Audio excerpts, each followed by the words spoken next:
Martial আর্টের নামে উগ্রবাদ ছড়ানোর অভিযোগ উঠেছে ফাতাহ কমব্যাট সিস্টেমের বিরুদ্ধে। সম্প্রতি যাত্রাবাড়ী ও যশোর থেকে সংগঠনটির কয়েকজন সদস্য আটকের পর তদন্তে নেমেছে আইনশৃঙ্খলা বাহিনী। বলছে, প্রশিক্ষণের আড়ালে উগ্রবাদ ছড়ানোর চেষ্টা করলে নেওয়া হবে ব্যবস্থা। সুলতান মাহমুদ আরিফের রিপোর্ট।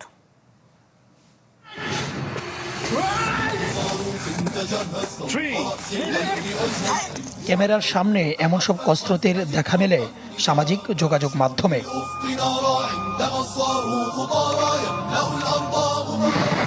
নিয়মিতই প্রকাশিত হচ্ছে বাধা অতিক্রম, দৌড়, লাঠি খেলার আত্মরক্ষার কৌশল।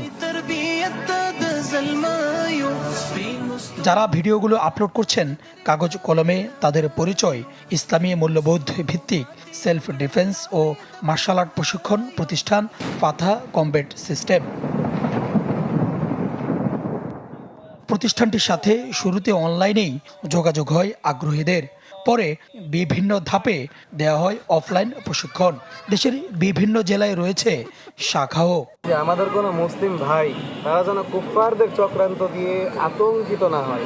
4 তারিখ শনিবার ঢাকা রমনা পার্কে ইনশাআল্লাহ তাআলা। সম্প্রতি রাজধানীর রমনা পার্কে প্রশিক্ষণের পরিকল্পনা করেও ব্যর্থ হয় সংগঠনটি। পরে ফেসবুকে আসে নতুন ঘোষণা। সদস্যদের বায়তুল মোকাররম এলাকায় জড়ো হতে বলেন ফাতাহ কমব্যাট সিস্টেমের প্রতিষ্ঠাতা শাহ আমানত সাবির। বাকি আমরা এখন বায়তুল মোকাররমের সামনে আছি, আপনারা এখানে আসতে পারেন। এরপর তারা যান যাত্রাবাড়ির একটি মাঠে, যেখানে অভিযান চালিয়ে উগ্রবাদে সম্পৃক্ততার অভিযোগে 6 জনকে গ্রেপ্তার করে পুলিশ। গ্রেপ্তার হওয়াদের একজন এনসিপি নেতা আতাউল্লাহ শাহ। ঘটনার পর তাকে দল থেকে বহিষ্কার করা হয়। 9 জুলাই যশোর থেকে তাহসিন ইসলাম নামে আরেক তরুণকে আটক করে পুলিশ। গ্রেপ্তার 6 জনের মোবাইলে কিছু বিস্ফোরণের দৃশ্য দেখা গেছে। রয়েছে নিষিদ্ধ জঙ্গি সংগঠন আইএসের সঙ্গীত। এসব ভিডিও এখন তদন্তের অংশ। আইনশৃঙ্খলা বাহিনী বলছে, শুধু প্রশিক্ষণ নয়, অর্থ সংগ্রহের জন্য সংঘবদ্ধ অপরাধেও জড়িয়ে পড়ছিল সংগঠনটির কিছু সদস্য। অভিযোগ রয়েছে 2025 সালের 16 সেপ্টেম্বর যশোরে একটি ইজি বাইক ও নগদ অর্থ ছিনতাইয়ের ঘটনায় সংগঠনটির প্রতিষ্ঠাতা শাহ আমানত সাবির সহ কয়েকজনের সম্পৃক্ততার।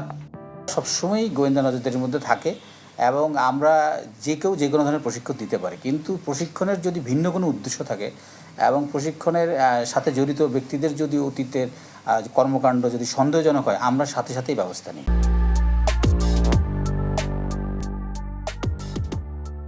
যে বা যারা এই ধরনের উগ্র মানসিকতার সাথে জড়িত হচ্ছে, সেই কারণগুলোকে সমাধান করে এবং যারা জড়িত করছেন, যারা জড়িত হচ্ছেন, উভয়ের বিরুদ্ধে আইনগত প্রক্রিয়ার মধ্য দিয়ে ব্যবস্থা গ্রহণ করা।